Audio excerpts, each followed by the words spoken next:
The story I heard a story from Burt Richardson about kind of like how people move through the phases, and Burt said it was like you're tapped on the shoulder and you're told to bring boxing gloves to the next class, and that was kind of like a promotion to the next phase, right? But so let me make sure I have your history correct, right? 1975. You started at the infamous Kali Academy. Yes. Is it on? A karate school. Well, yeah, what you were looking guys, for. well, I knew what it was, but these guys who I asked didn't. But when they said that, I go, okay, that's close enough for their, perception, and I'll go with that lead. Well, what did you think? Because 23018 South Normandy Avenue is the industrial. Right, it was an industrial. So that didn't faze you. How old? If you don't mind, 18. Okay, so that didn't faze you. No. Right, that it was industrial. No. So okay, and you found out about it because of. Oh, because of Black Belt magazine, and I, because I always liked Bruce Lee, and when he's doing this, to help preserve Jeet Kune Do, but also to promote the Filipino martial arts that I had heard about from my relatives who'd been in World War II. They didn't know what it was called, Kali or Eskrima or anything, but they knew, oh man, those guys over there, and they got machetes, and they take on a whole regiment, and they got the knife, and they got this weird knife. It's not a switchblade, but it's just as fast, and all you hear is click, click, and you're cut. And it's just like, oh, and I thought, oh wow. So I heard all these, stories like that, and I thought, oh, this is it. This is two things that I got to have. I've got to. Okay, so for those of you just joining us, this is David Pierre Markham. That's right. Right? Who is described to me as a deep thinker of Jeet Kune Do from the mid 1970s. So, welcome. This is the official welcome to the Jeet Kune Do Dialogues. So. Had you trained anything? Oh yes, a lot of things previously. Actually, when I discovered that, I was doing a guy's version of karate that he called Zendaru, and it was essentially Shotokan with some other stuff. But I was actually doing that at the time. But I had also, my very first martial arts instructor, and I'll even tell you how I got turned on to this. Again, somebody talking. I was a kid, I was like about 8 years old, and it was a Parks and Recreation puppet making class, and I'm making this, puppet, which I still love puppets, but the guy goes, you know what? My dad was in the army in Korea. I go, yeah. He goes, yeah. The guys over there, they can break a rock or a brick with one punch. Really, yeah. But they don't do it like this. They do it like this. Oh man. And then I was at a place in Northern California visiting my grandparents, and I saw this magazine, Black Belt magazine, and it was Gichin Funakoshi on the cover, and I go, that's it. That's what the kid was telling me. And my mom got it for me, and I wonder if I could learn that. And there was a place that had schools listed, and there's one here. This guy, Chuck Norris, really, really close by. And this was before he won the world championship.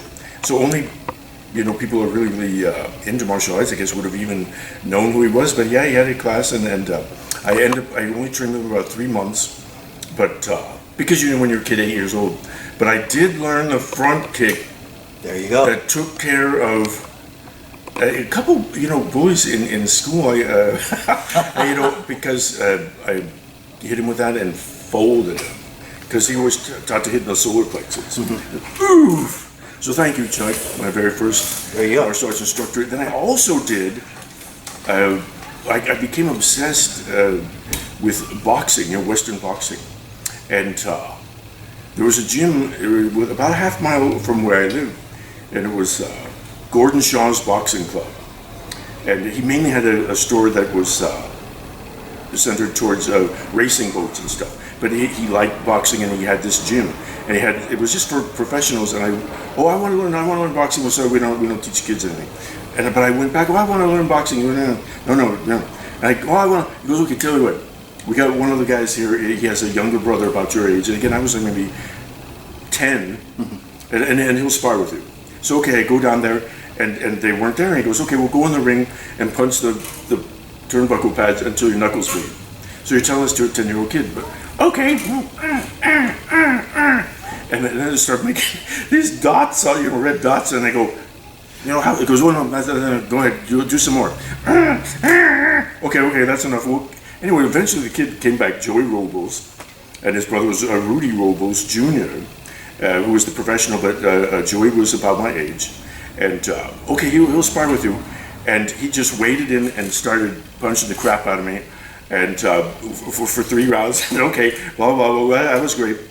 And so okay, I wonder. I'm going back. The next day, and I went back, and they went, "You're the first kid ever came back." So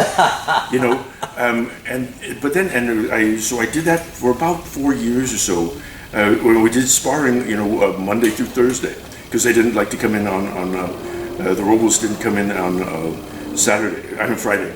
But so the thing of it was, I found out later on there's a picture of Richard Bustillo, and oh my God, I think that's the ring at Gordon Shaw's Boxing Club. I go, Richard, where was that? He goes, oh, that was Shaw's Boxing Club. I go, oh my God, I was there, but he was there about 10 years before me. Right. Yeah. So in answer to your question, yes, I had done martial arts, and it gave me an edge at the Kali Academy of boxing, even though it's hard if you've done, karate or something to get your hand back up off your hip. But they hit you a couple times in person. I remember saying, I'm never going to move my hand again in my entire life. Because I never could see quite right, and so, I got to interject. Yes. I'm listening to your accent. Markham is a British name, isn't it? Actually, it's a Yiddish name. No, I'm just kidding.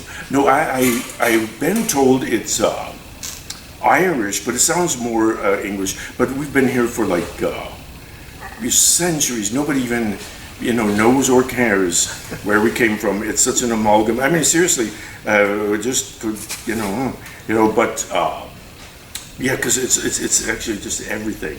But as far as I know, it could be Irish because my dad's father said it was Irish, but he might have been referring to his mother, her name, and not Markham, but I don't know. So, but as far as the accent, actually, I got that last week at a garage sale. Oh. Yeah, it was in an old box of Cracker Jack. Right. And I went, oh, what's this? Hi, I'm Dave Markham. No, actually, I just talked funny. Well, yeah. I just talked funny. Yeah. Sorry. So, how does, at what age did you become, let me make sure I get it right, prestidigitator? The prestidigitator. Yes.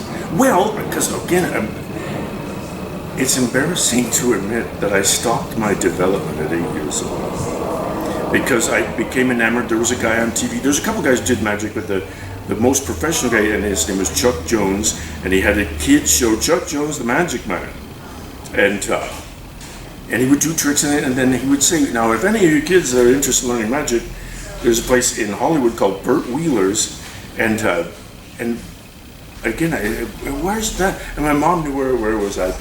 She knew who Burt Wheeler was. He was like a silent movie actor, right. A comedian, and went there. And if you bought something, they would show you how to do it. So they'd tell me a simple trick and take me in the back room and show me, okay, this is how you do it. Oh boy, this is fun. So I got interested in martial arts and magic, around when I was 8 years old. Sounds like your mom accommodated you a lot of things. Oh yeah, actually, yeah. It was, they embraced a lot of stuff. And it could be because, especially the Japanese stuff like the martial arts, and I never thought of this before, but when she was a kid, she grew up in Compton, like in the 30s, and because I came along kind of late in my parents' life, and it was about half Japanese then.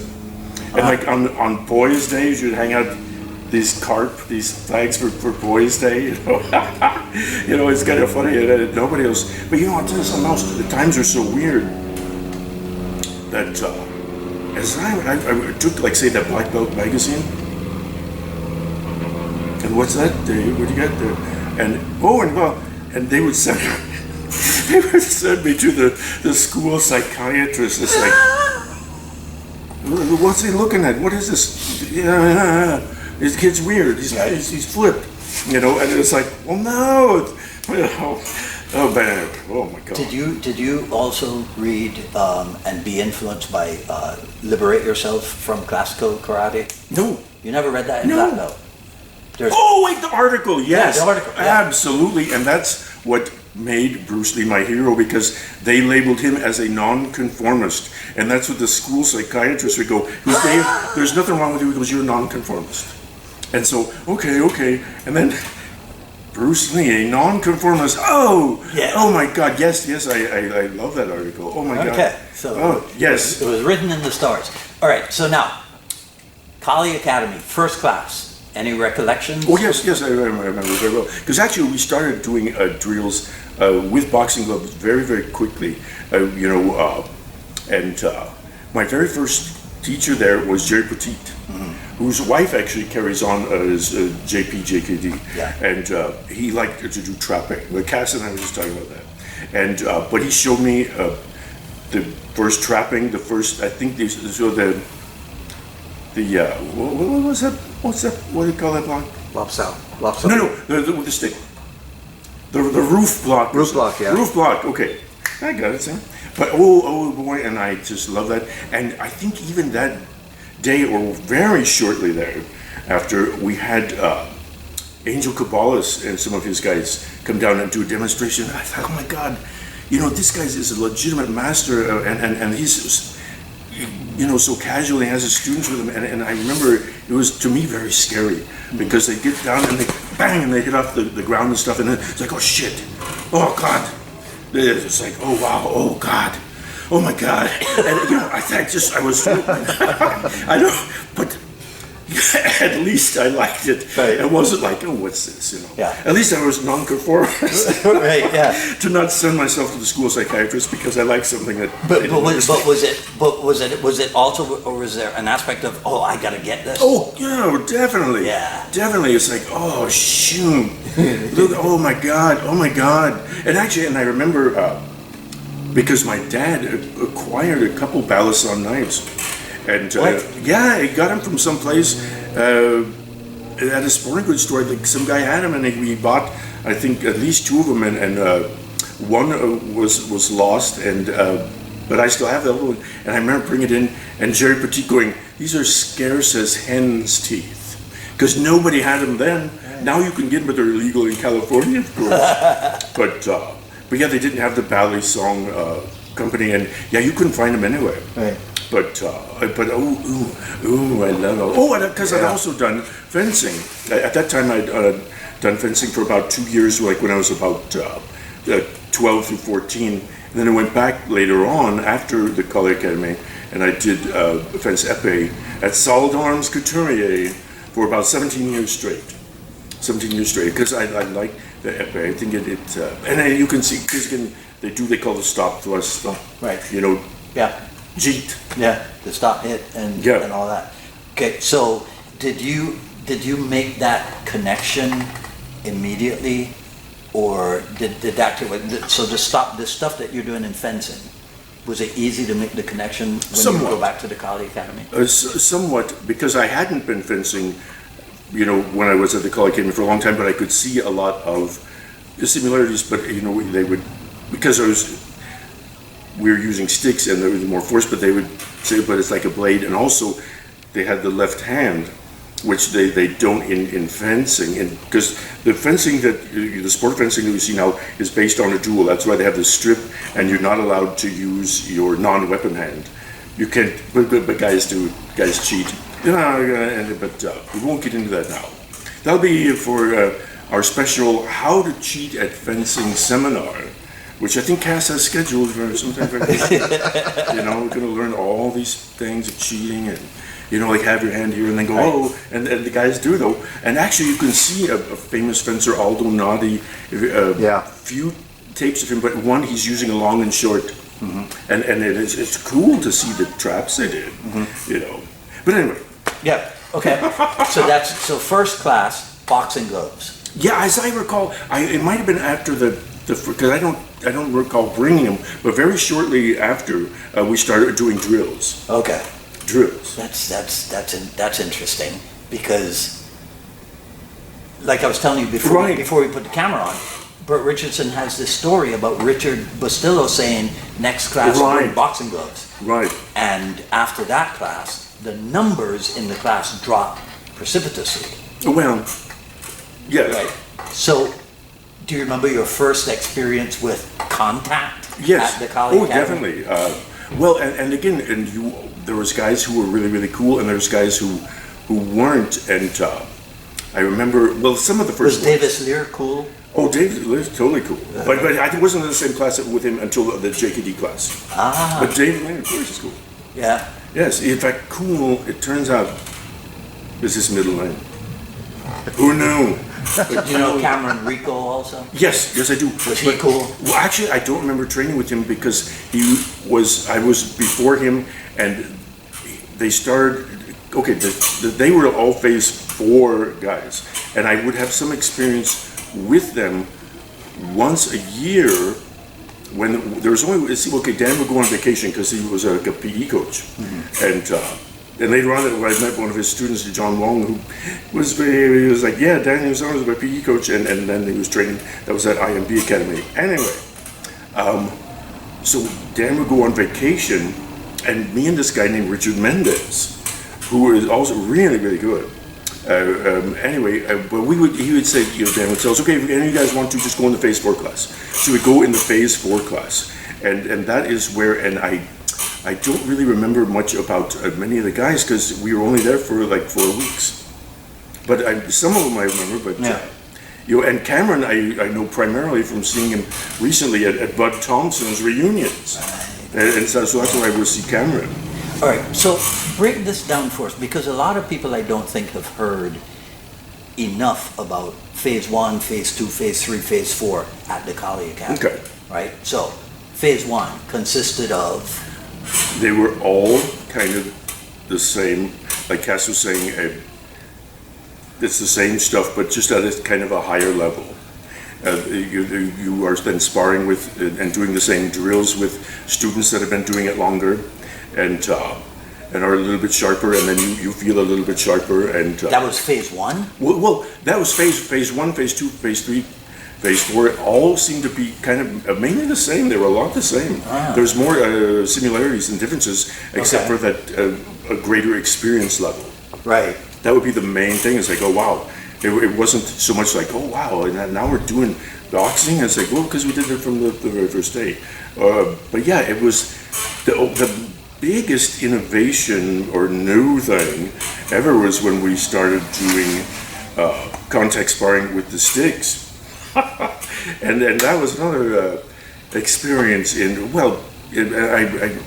was saying to somebody, I recall talking to you about it earlier, about how at the time they obviously didn't have any Kali gear, or I think they had kendo masks, but nobody did. So we'd take a boxing headgear and a fencing mask, which I had. Oh, I have a fencing mask, and then I borrowed some of my brother's hockey stuff, but not the elbows. See, that's subconscious to this day, because I had his gloves. Those were great for Eskrima, but the elbows I didn't have protected. And if you go say to the roof block, and you see the guy, whoa, and you go, whoa, and it's whack, and my elbows swelled up, and they were so bruised, and they, like I was saying to you earlier, they hurt for a month, like if you would touch them.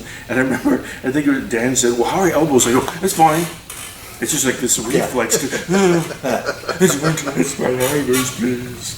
So, a few minutes ago, Mr. Maga said, the mirror and what is Jeet Kune Do. Oh, yes. And the beginner level guy uses the mirror to check himself out and see how cool he is. He doesn't even read what is JKD, right? The intermediate guy reads what is and starts to think about it, right? And then the advanced level guy goes, oh, when he looks in the mirror, right? Aha moments training at the Kali Academy. Can you remember? It's like one day, it's like, oh, so this is what anything like that? Not quite.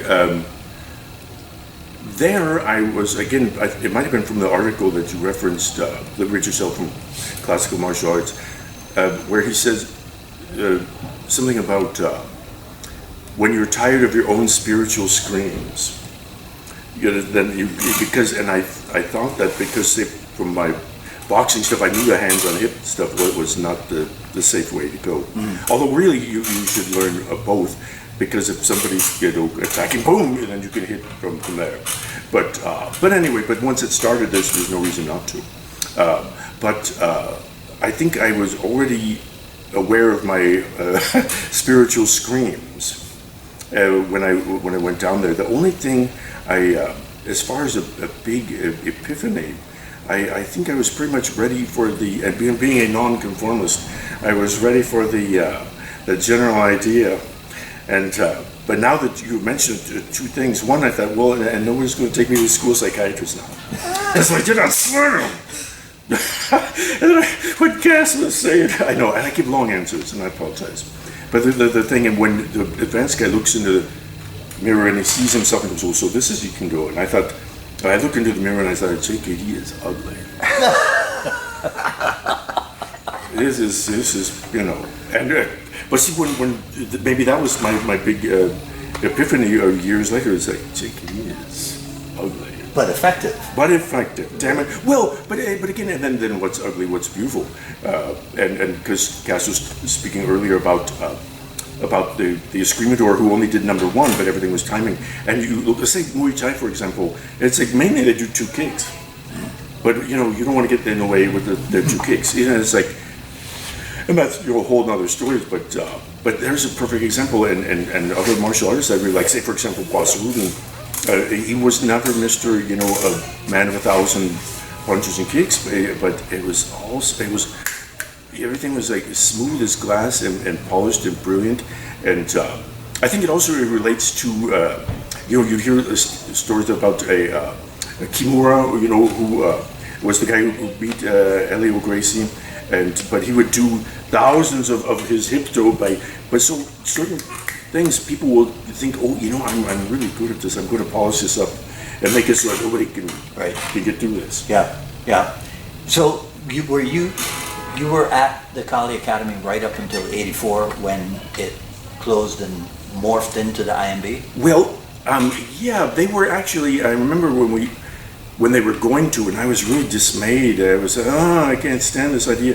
But I was actually, my time there ended when Dan actually disbanded the JKD group. And he said, well, you guys are not growing, and I'm going to disband the JKD group. What year was it? I forget the year. It was 80, end of 80? 81? Something. Yeah. And he was saying, you guys aren't growing, and he goes, JKD was never supposed to be anything more than the guys getting together in their garage. And I understood, okay. And so I started thinking, well, what would I want to do now? And one of them was magic. And now I've evolved to, I just read the energy. But you saw it later anyway. So I got more into doing magic, and then also weight training, because I thought, what I'd really like to be is a heavyweight.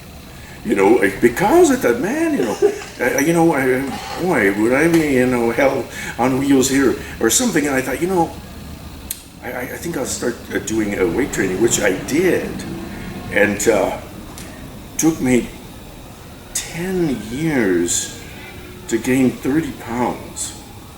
And it was like, because I was overtraining, I was always kind of nut, and also kind of a fast metabolism. Mm-hmm. But when did you start doing catch wrestling with Bill Hughes? Well, because you and I were talking on the phone, and we were saying things we were interested in, and I said, well, you know what I really want to do?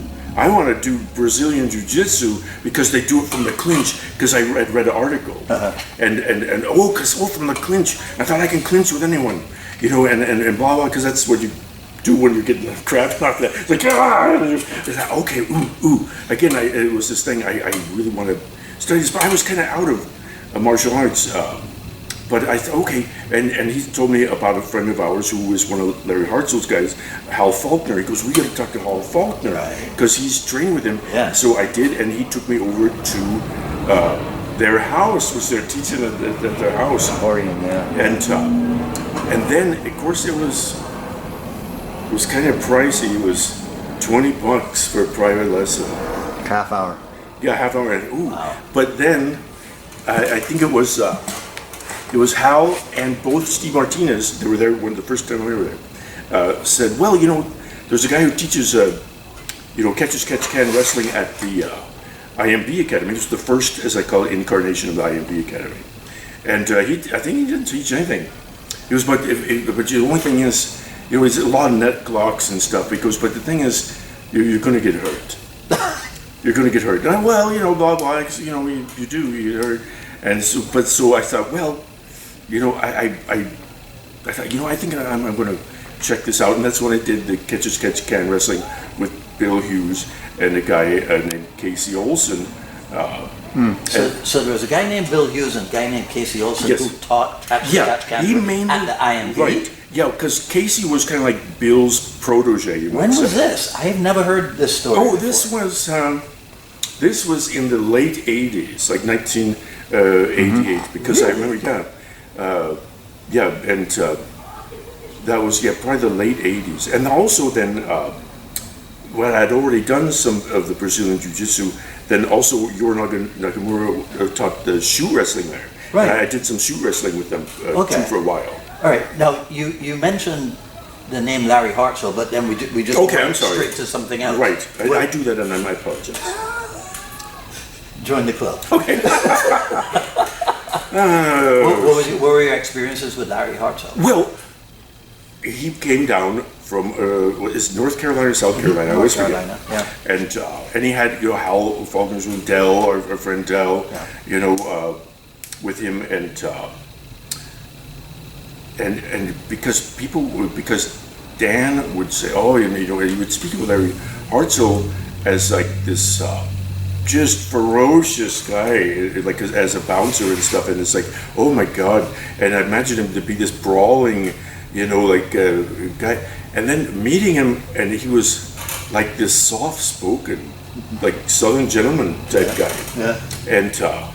and then when he would show us, he did like went in like say did choke holds and stuff from trapping, and he'd spin them around and stuff, and it was so precise. I thought, oh wow, I can't see him as this image that they're all, oh my God, oh wow, yeah. And so it was kind of like, oh wow, he's like this soft-spoken guy with like really precise technique.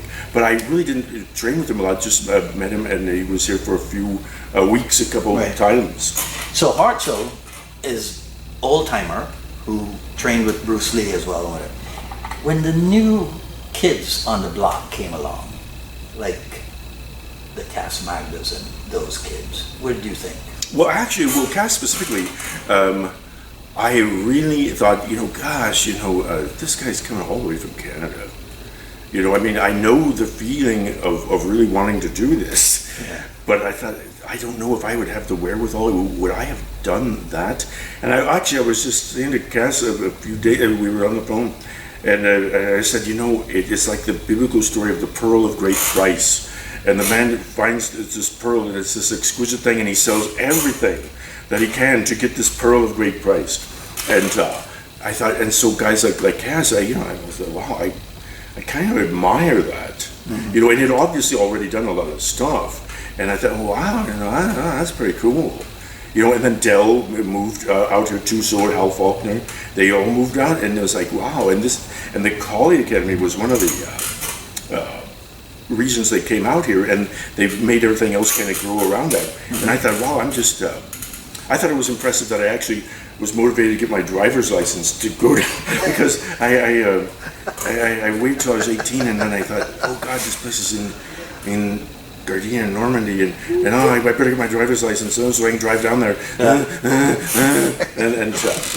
Did you share stories with Chris Kent? Because he would have been your senior, right? Because yes. Chris started, yeah. What about him, when you met him?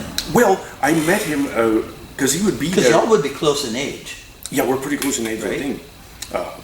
But I met him before I was in the JKD group, but I didn't train with him before then because he was mainly training with the JKD guys.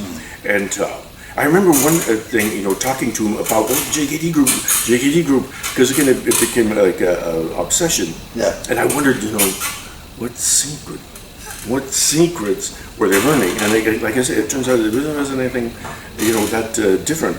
But I remember one thing he said to me. He goes, "Well, it's kind of like personality more than ability." I thought, what the hell, you know? And but really, I thought, what does? Oh God, yeah, exactly. Yeah. But what I think it means now is a willingness to work out with, you know, people of all shapes and sizes, and to leave egos and, as Dan used to call them, vendettas. You don't want any vendettas going there, like, you know, or whatever. Yeah. So no vendettas and egos. That, you know, that's what it came to mean to me. Cash told me a story one, well, not just me, the group, about Daniel Lee, and that Daniel Lee would consider it a good sparring session if he could just get one thing off. If he tried just one thing and he could pull that off. Did you have any strategies for the sparring sessions? Well, I'm glad you asked that, because, seriously, because I think it's, I know, I'm glad you asked that. Because I'm glad I did. Yeah. So everybody's happy now. So let's go. But anyway, so I gotta leave on a high note. But actually, the thing is, the sparring sessions, it was normally, as far as I can remember, it seems like we had 5 rounds, but all I can remember is lead hand and lead foot, hands only, kicks only, and then hands and feet. So that's only 4. Was it 4 or 5? Do you remember? There's 5. He did like 2. Oh, 2 of 2 or 3 of okay. everything. Yeah. Okay. So what I would do, you know, is I would try to pick out whoever was best, like say best kicks. And if I didn't want to, he's going to really kick the crap out of me, man, I don't want to go with him. But I would go with him hands and feet. So I thought if I get too involved, if I'm better at hands, then I can, you know, dance away or try to keep it there. But eventually, I think that's something. When you want to train kicks, you train with the best kickers. You would train hands, train with the guys who are the best hands. So that was my strategy for the whole thing, really. And to try to, because also I was one of the taller guys with slightly long arms. And I just, you know, say for example, Jeff Maga, who was, you know, much shorter, I wouldn't try to keep him out. I would let him in. I don't care if I can keep him out. In other words, I want to drink his cup of tea, you know, to use that expression. It's like I want to experience, because he's really pretty slick, but if I just do my thing and able to foil him with it, so what do I learn? Okay, you just revealed something. That, I heard you were real good at that foot obstruction thing. Oh, that was my. That is probably what limited my kicking. I never considered myself a very good kicker, but I did like the foot obstruction. Have you talked with you? Heard that I was going? I heard a story. What did it concern your Naga? Yes. Okay. Okay. Well, and okay. I was at his. Yeah, okay. And I don't think I was particularly good at it, but I was adequate. But it was shoe wrestling, and it has a kind of a Thai boxing component. And so he was trying to explain to me some way he wanted me to kick it. I guess I wasn't doing it. And he said, let's have a sparring session. All kicks. Just you and I. And okay. And I, you know, I just kept doing foot obstruction, and then I would, you know, try to do kicks, but he, you know, dance away. And I thought, well, you know, I'm not trying to just show him up or do anything, but I just kept doing foot obstruction. And then he was, oh, okay. And then he left it off, you know, at that. Also, we'd have a deal with, you know, say if there was 10 guys in the class, one guy would be at the front, and then the other 9 guys would do some kind of attack, you know, and blah blah. And the guys were doing more Thai boxing then, and they would lead with a big It was called then the hook kick, roundhouse kick, whatever you want to call it. And also most of them were left lead, I was right lead. Yeah. And they would come in with this kick, and we're all barefoot. But I would stick out my foot instruction. And so, you know, I thought, well, you know, okay, and you know, and maybe I was too good at it because I just thought of something that, you know, I remember Dan saying, and this might be the reason why it stopped being taught. Dan saying at the old Chinatown school, guys got so good at foot obstruction and they started wearing combat boots and stuff. He said, and everybody stopped kicking. And he goes, and that's not the way to go either, which it's absolutely true. He had been talking about Bob Bremer because when you did it, I had visions of Bob Bremer. Okay. You were like a young Bob Bremer. Thank you. Yeah. Thank you. I have no idea how his foot obstruction or what he might have done. I met him a couple times, I think, at some kind of, you know, one of these functions, and it's, you know, at a restaurant. Didn't you meet him here? What's that? Didn't you meet him here? Maybe. Yeah. At your grand opening? Maybe I did. Because I met, gosh, you know, it was kind of funny. I met Daniel Lee, you know, through, again, one of those type of functions. Right. But also I ran into him at the Magic Castle, you know, and he was, and we were talking about the Tai Chi he was doing, and a friend of mine had wanted to, he was a mime, and he had this mime curriculum that he wanted translated into Chinese. And so, and Daniel Lee said, okay, because I'm at this college and we have a person who can, you know, easily translate anything you wish. Okay, and so, and I think I ran into him more than once at the Magic Castle. But all right, I'm still working out timelines in my head. How much time did you spend at the IMB? Well, now I'm glad you asked that. Because actually, I didn't do the regular classes there. The only classes I did there were the catch as catch can and the shoe wrestling. Those are the only classes that I ever did at that incarnation of the IMB. And then the second one, where like Eric Bellucci knew me from, and he was saying, oh, I hope you do that interview with Dwight. And there I only lifted weights and hit the bag. Because I used to see Richard Bustillo where I was doing magic at a restaurant in Torrance called El Paso Cantina, and we come in there and he would say, well, you know, you got a scholarship, you can come in this, you know, work out whatever you want. And okay, wow, thanks. But all I wanted to do was lift weights and hit the bag. And occasionally I would fill in if they needed an extra body somewhere. And I think that's where some of the thing of like, so who's this guy? He just comes in, he seems to know Sifu, but all he does is go in the back and lift weights, and you see him slugging away on the heavy bag, and then every once in a while he'll come out and do some Kali stuff with us. Right. So who is this guy? Who is this strange man? This non-conformist. Yeah. I think he's due for a trip to the school psychiatrist. So you never thought, you never had conventional conformist thoughts like, I might like to teach this stuff. Well, actually, I've thought about it various times, I suppose, but nothing too seriously. Because also, I kind of, I don't know, because it was the thing that Dan had where Bruce Lee told him, you know, that I don't want you to open up a school or Jeet Kune Do, and he never did, and also Cass didn't. And that's a very, very neat way, I think, of solving a problem. But, you know, I thought, well, what would I teach? And I kind of don't think I never thought I was really good enough to teach it, you know. Because, well, like Cass was saying about the guy who only did the number one, and it was a lot of timing and this and that, and that you kind of pick up. Can't build a school off that. Right. You well, I guess that's what they were telling Dan. They're like, you're not going to teach. They can't teach you that stuff. So I never had serious aspirations to open a school. Mm-hmm. That was the time, though, right? The vibe was right. It was don't teach Jeet Kune Do. Yeah, like kind of like a religion, you know. Yeah. So like, oh, we can't take any money from this, right? You know, and blah blah blah, and then I do want to call it Jeet Kune Do, and of course.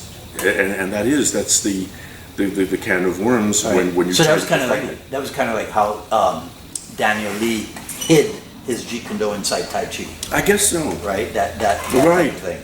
Well, yes. Well, he had a JKD class in his backyard. Yeah. Well, see, because it's only meant for guys in the garage. Only, yeah, exactly. Yeah. Yeah. Elitists. Well, you know, you know, one thing I tell you, you know, I'll tell you something else that I have had encountered is I never told anybody, like the martial arts stuff I did after that. I never told anybody what about the Jeet Kune Do. I never used the term Jeet Kune Do. I said, what martial arts do you do? I kickboxing. Kickboxing, yeah, I like to do kickboxing. Yeah. And then, but, you know, say for example, a friend of Dan's, where Cass and I were talking about, Chuck Sullivan, a really good martial artist, but he was one of the few guys that didn't follow Bruce Lee from Ed Parker's, but he's one of Ed Parker's guys.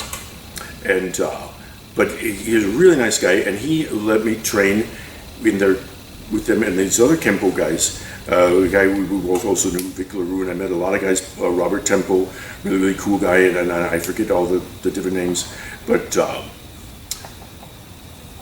they knew of my background, and there was always this, let's see what the JKD guy does. Really? Let's see what the JKD, so I kind of hated that. Yeah.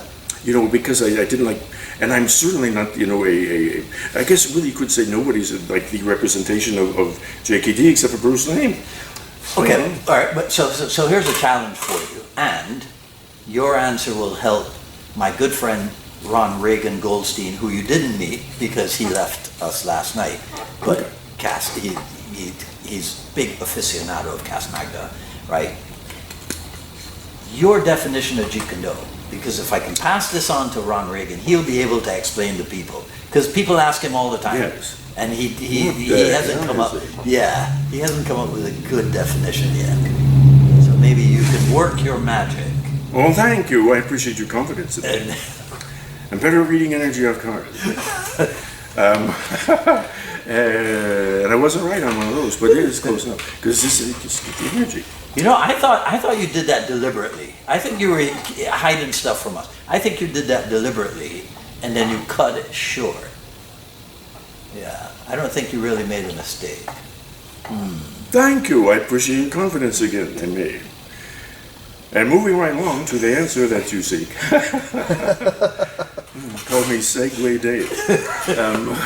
That is, you know, and I would say Jeet Kune Do is an open-minded philosophy of, again, to study things, to learn about it, and then to adapt it to your own personal thing. Again, to go back to the article you referenced, Liberate Yourself from Classical Karate or Classical Martial Arts, is if a guy throws a knockout punch, boom! And then the classical purists go, but did you see his heel was up? Say, it was nice, you know, I mean, he got the job done. His heel was up. You know, and so if you can get past that, then you're on your way. And also to again, to think for yourself and what you know is going to work, what isn't going to work for you.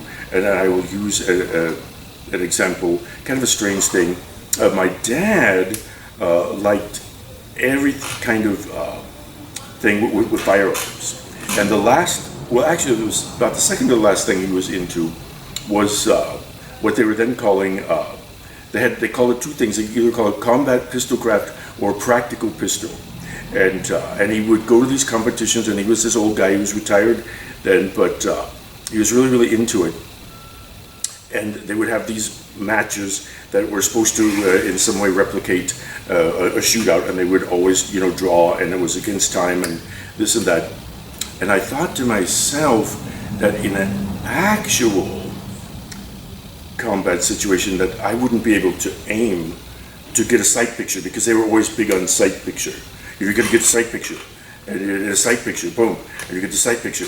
But I thought in a real confrontation, I don't think I'd be able to do that. You know, because, well, and it turns out there's a theory of that the effects of they refer to as sympathetic nervous system. You get tunnel vision, like if you're in a tough sparring match or something, you go, ooh, tunnel vision. Also, so that kind of takes away the sight picture thing. Not to mention if it's dark and you can't see it, period. And also, if the target is moving as they might be, your eyes will fixate on it. So I started, make a long story short, I started to think of, well, what you really want is point shooting.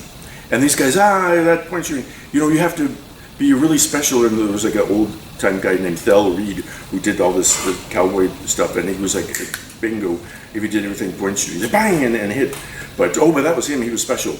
So I thought, well, if I'm going to work on this at all, maybe I should work on the thing I think I can also use. So there was a JKD philosophy in something completely divorced from, say, kickboxing.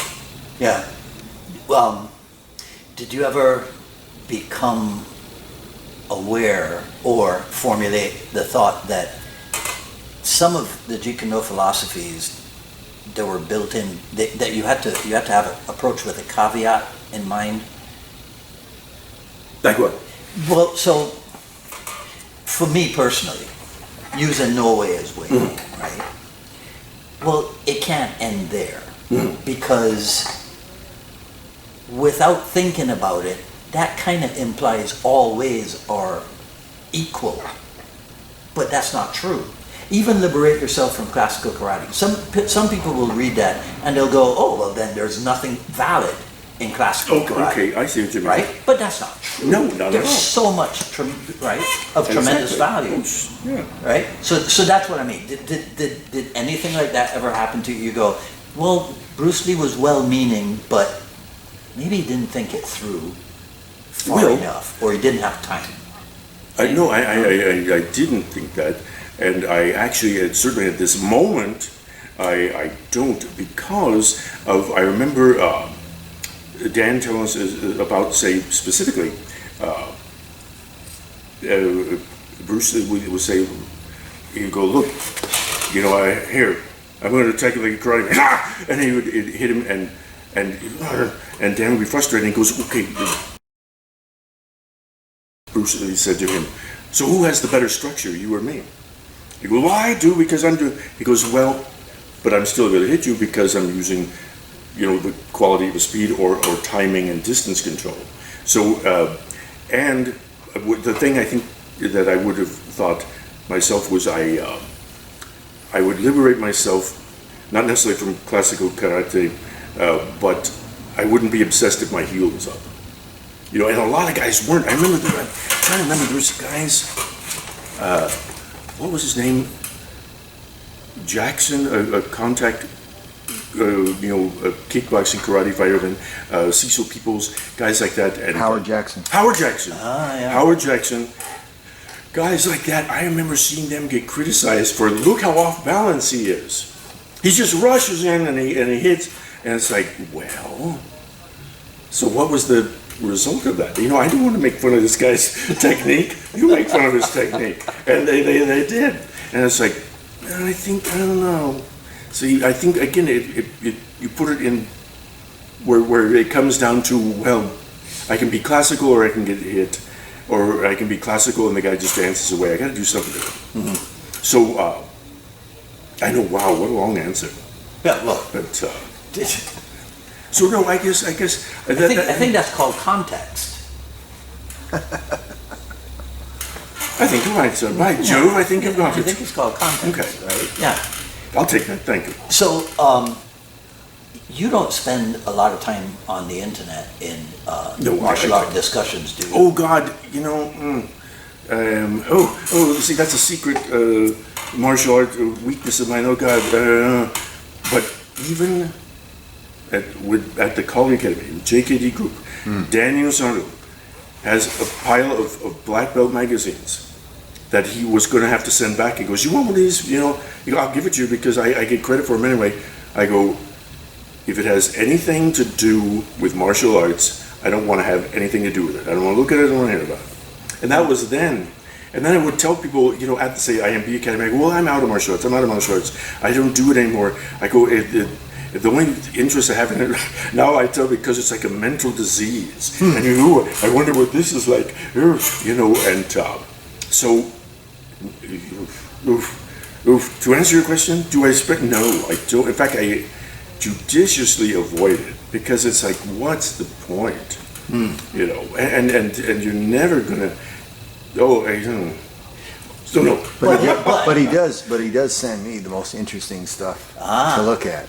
Well, like say videos of old boxers and Okay. stuff. Yeah. But what if you were the profusely preeminent, powerful Pierre? Which I. Okay. But And you could change anything that did transpire in the Jeet Kune Do world. But you had the power. You were the potentate, right? You had the power to change something about it. you know, I don't know how I would change anything. You know, God, I always, you know what of course, I'm sure everybody wishes, they think, oh God, yeah, I wish Bruce Lee was still here, and it would have been interesting to see how he evolved. But I think you mean if I were to change some of the curriculum or whatever, I don't think so. Because everything we've done, you know, say Bruce Lee Jiu-Jitsu or you know, shoot wrestling or catch as catch can, which is really a lot more less restrictive environment anyway. At least this guy, because he'd been a professional wrestler, yeah, I don't think there's, as far as like something like curriculum or something, or I wish this would have been included, because again, we felt that if we needed something, well, then we would go into it and do it when it came up. Because, like, say for example, specifically, well, the grappling, and you think, oh, gee whiz, you know, there's a big whole other thing that I could learn, and it feels like, ooh, something's missing. You know, it's like, oh, why didn't I learn that? Well, because I wasn't around then. Because you saw that what was available and it didn't turn you on. But you know, and one thing though that I remember, a couple things Dan said in relationship to grappling and you know, versus kickboxing or kicking or whatever. He was saying that there was a thing where these Japanese jiu-jitsu guys would come to America. I think it was probably in the 30s or 40s, but they would challenge all these boxers. They say, but you have to have bare knuckles, otherwise it's not a legitimate fight. But they would break the guy's fingers. And I thought, how did they get their fingers? And then Cass and I would talk about this. I think it was from, again, they tied him up, and any kind of tie up, they went, and Cass had a guy out here, Bernie Lau, who was big on Aiki Jiu-Jitsu, was it? Yeah. And he was saying, he was demonstrating how off of a finger lock, as he put it, he could lock up your entire skeleton. It was, and it was like, oh wow, you know, so everything that we got into, whether it was, you know, let's say specifically the grappling thing, and then we would have, at least I would have things in my mind, thinking, well, you know,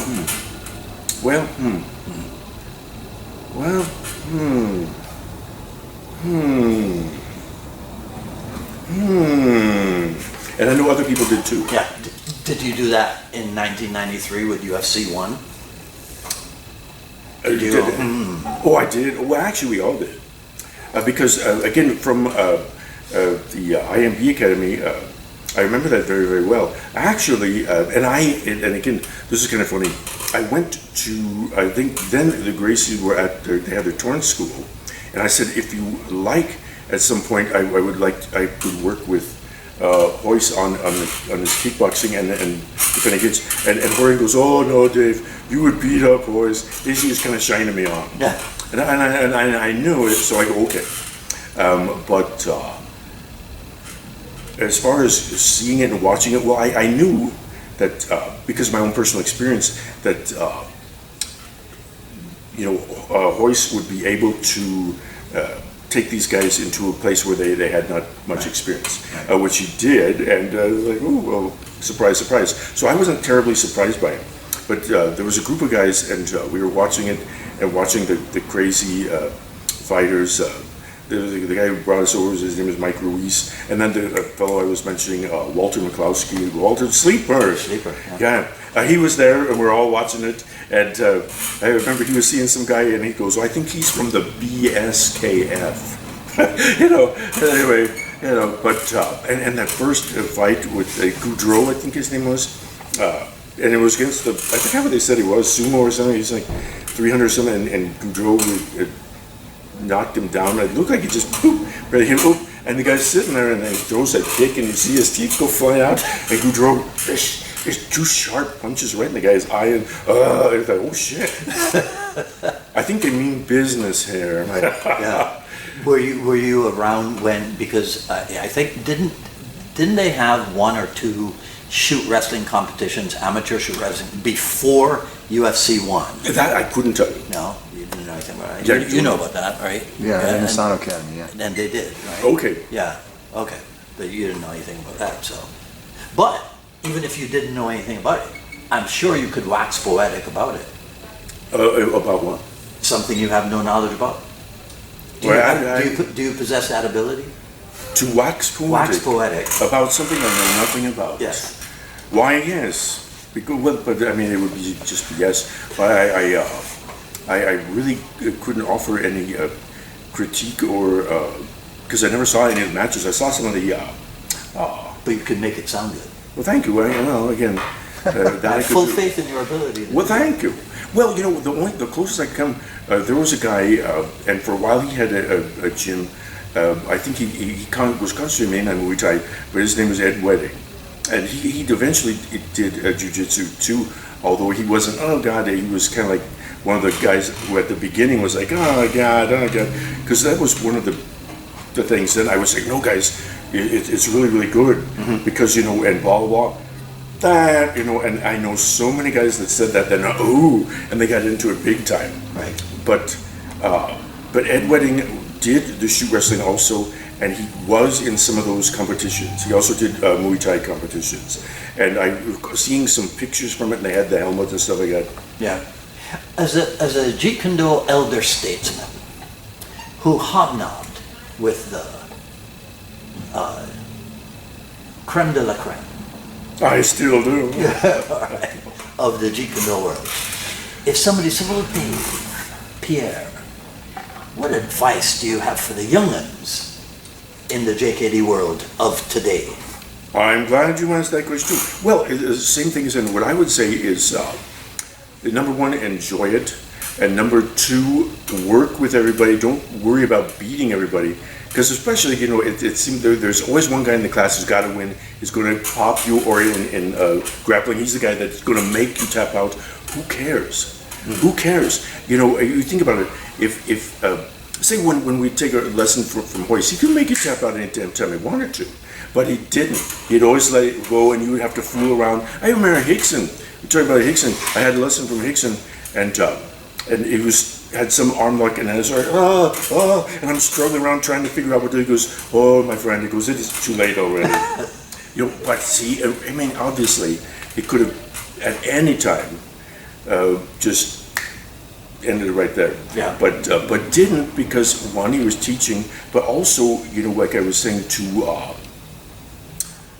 work with somebody and taste their cup of tea. So if you are, say, tall, and look, I kept, you know, this guy out who's 5'2", I kept him out the whole time. Big deal. You know, he might have something that you can experience, and now you will learn. See, what if he did get through? You know, and then, so what if you go, and now he's here, now what do you do? So let's work on that. You know, that would be advice I would give, to work with people. That's like, to a certain degree, making yourself vulnerable and learning. Right, if you have, yeah, because, you know, and in fencing too, I remember guys, there were some guys, and they had to beat you. Bing! Right. And they had to also dispute any touch. If I wasn't fencing, they call electric. So they go, oh no, that didn't hit, blah, blah. But other guys, the guys who are really good, and one guy flat out said it, he goes, you know, I will give you credit for the touch. He goes, even if I don't feel it, because if it's that close, and you know, and I'm a fencer, it should never be that close. So I will give you the point. See, because that way they could fence with me and still have a good bout. If they give me kind of that handicap, you might say. Yeah. So don't always, you don't have to be the guy to win. You're going to learn from people that are awkward. And there's also people, you will always experience the thing of some guy and you think, oh, this guy's nothing, and poof, poof, and you like, oh wow, how can he hit me? And there's some guys that will just be funny and like, I can, you know, beat everybody, but and this guy can't beat them, but why does he beat me? But so if you train with him, then maybe you can learn why is that? Is it because of his awkward rhythm? Or what do I do? So that would be my advice. Seems like advice to walk through the world with a certain degree of graciousness. That's a poetic way of putting it. There you go. Okay. So do you think, should we throw the final question to our unofficial audience? That's right. What would you like to hear? Well, you know, because I know what he's doing. He's sitting over there and critiquing me, right? It's like, well, when Dave said that, Dwight should have followed up with that. See? So now he gets a chance to fix, right, everything that I did wrong in this interview. Yeah. Well, there is no right way. Go ahead. Yeah, you can't, it's your interview. Right. You do whatever the hell you want to. But anyway, by all means. Fine. Nothing. I love this guy. Oh, My big brother. Thank you, guys. Yes, Likewise. dangerous guy. Yeah. But Don't say that. I'll get sent to the school psychiatrist. Maybe you could put a plug in for Titans 5. Titans 5, February 7th and 8th. I think so. Miami, Next Florida. year, Miami, Florida. Yeah. The great Chris Kent is going to be there. I'll be there with him, and if you're into JKD, I think you're going to like it. And yep. Okay. Do you have anything that you would ask yourself? I would say, why the hell do you do? I mean, you know what? After all this time, and they're sending you to the school psychiatrist, and then you finally admit that your obsession with martial arts and probably, magic too, is a mental disease. It's all We're all a product obsessed. of. Yeah. We're all obsessed, man. And in a word for obsession, you could say a mania. I'm gripped by a mania. I can't get out of my mania. But I guess, again, we can just try our best to enjoy our mania. Oh, that's a good one. Yes. I like that one. Yeah. See, and that will be part of advice. Enjoy your mania. Okay. On that note, thank you so much. Oh, my Mr. pleasure. Markham. Thank you. It's an honor. All right, and hopefully Davis Lear approves also. Oh, Dave's cool. He's the king of cool.